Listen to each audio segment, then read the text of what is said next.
अपने अधिकार मांगने के लिए, लेकिन नतीजा जीरो निकला होगा।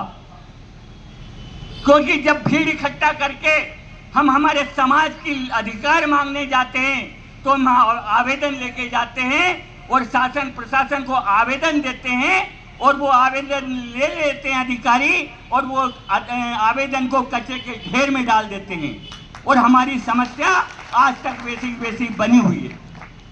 इसलिए मैं आपसे निवेदन करना चाहूँगा, यदि आपको समाज की लड़ाई लड़ना है, हमारे घर की लड़ाई लड़ना, हमारे परिवार की लड़ाई लड़ना है, तो हमका लड़ाई का रास्ता बदलना होगा।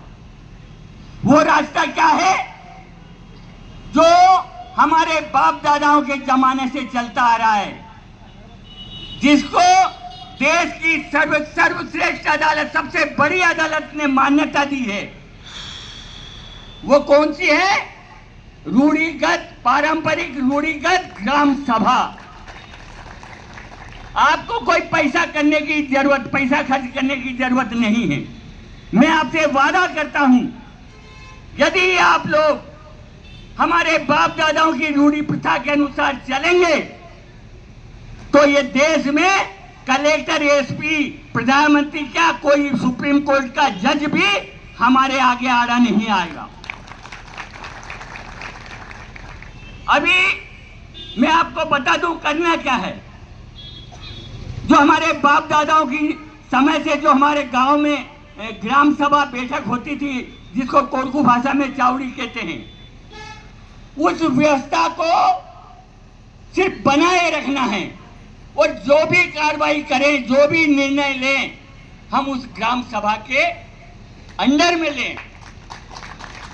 क्योंकि सुप्रीम कोर्ट ने भी कहा है, न लोकसभा, न विधानसभा, न राज्यसभा, सबसे बड़ी ग्राम सभा। आप लोग सब जानते हो, लेकिन उस पे अमल नहीं कर पा रहे हो। मैं आपसे निवेदन एक बार फिर करता हूं, क्योंकि समय कम है, इसलिए और भी प्रवक्ता लोग हैं। कल की एक घटना बता देता हूं, 1 तारीख की।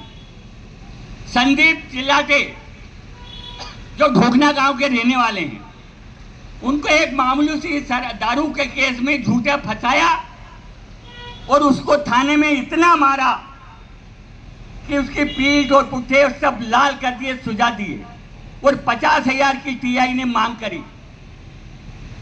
गरीब परिवार था, 50,000 नहीं दे सका, 30,000 में सौदा तय हुआ।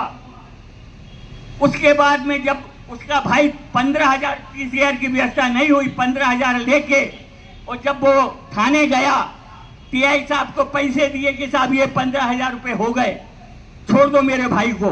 तो उस टीआई ने उस 15,000 की गिद्दी को हमारे आदिवासी जो संदीप चिल्लाटे है, उसके भाई के मुंह पे फेंक के मारा। बोले 30,000 ला, नहीं तो तेरे भाई को जेल में सड़ा दूंगा। तो हमारे साथ ऐसे अन्याय होते हैं। भाई गया और 15,000 ब्याज से लाया और वो टीआई को दिया। जब रात को 8 बजे उस भाई को घर लेके आया, तो साथियों, उस टीआई ने जब दिन भर हमारे समाज के बेटे को मारा, उसको पानी भी नहीं पिलाया, उसको खाना भी नहीं खिलाया और दिन भर मारता रहा शाम तक। ऐसे पुलिस वालों पर कार्रवाई होना चाहिए कि नहीं होना चाहिए?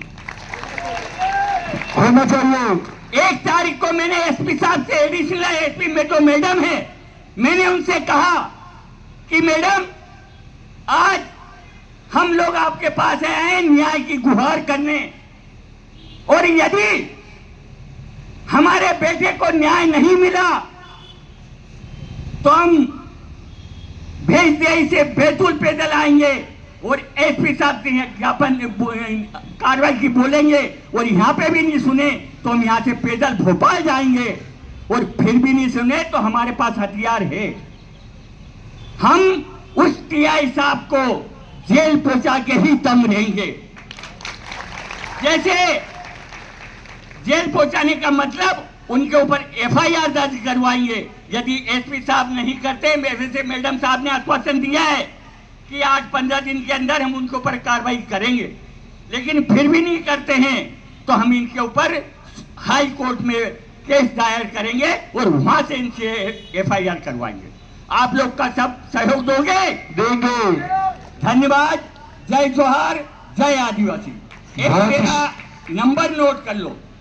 मैं अभी बहुत सारे लोगों से मिला हूँ, 100-200 लोगों से मिल चुका हूँ यहाँ पे, और भी आप लोगों से एक बार और निवेदन कर रहा हूँ कि हमको ग्राम सभा के ऊपर ही काम करना है। कोई भी दूसरा आंदोलन या कोई भी काम नहीं करना, केवल ग्राम सभा पे करना है। और ग्राम सभा के कानून कायदे सीखने के लिए भू राजस्व संहिता में क्या है, वन अधिकार कानून में क्या है, BNS में क्या है, संविधान में क्या हमारे अधिकार है, उनको हमारी टीम प्रशिक्षण देती है। और 2 महीने आपको तैयार करने में लगता है। 2 महीने के बाद तुम किसी कलेक्टर के सामने खड़ा हो जाए, कलेक्टर की औकात नहीं, तुमके हाथ में हाथ मिला के बात कर ले। तो मेरा नंबर नोट कर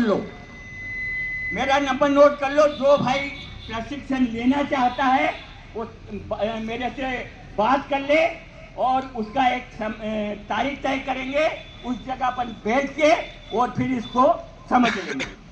तो मेरे नंबर है 997777 एक बार फिर से 997777 49077। धन्यवाद। जय जोहार, जय आदिवासी।